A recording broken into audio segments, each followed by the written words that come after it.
On this episode, I'll give you my top 3 positions to have a skylight.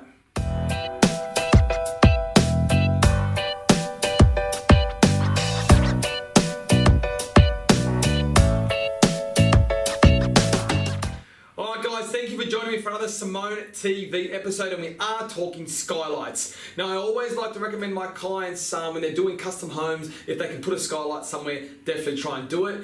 But often enough, it's one of those things that people realise after they've moved into their home that a skylight would have been good there. So today, I want to give you my top 3 positions for a skylight. So number 1 guys, I want to start straight into the ensuite. Now if you have beautiful floor to ceiling tiles, glass shower screen and a freestanding bath, having a skylight, all that natural light hitting these products absolutely looks amazing. So definitely number 1 is going to be your ensuite. Number 2 is going to be your entrance.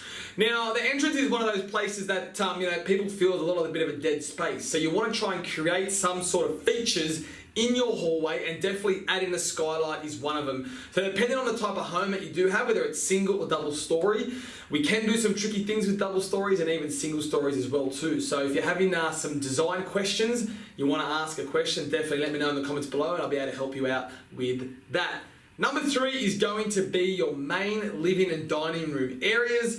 Definitely adding skylights to these areas is definitely a great way to open up the rooms. Let the natural sunlight in, and it just brings an awesome energy into the home. So guys, I'd love to know in the comments below where you put a skylight. I'd love to know how you use skylights as features and why you put them in the certain sort of spots. And if you know anyone who's going through the design phase of their new home and wants to work out some cool ways in adding some natural lighting, definitely tag them in the comments below. Otherwise, I'll see you guys for another episode of Simone TV. Thanks for watching.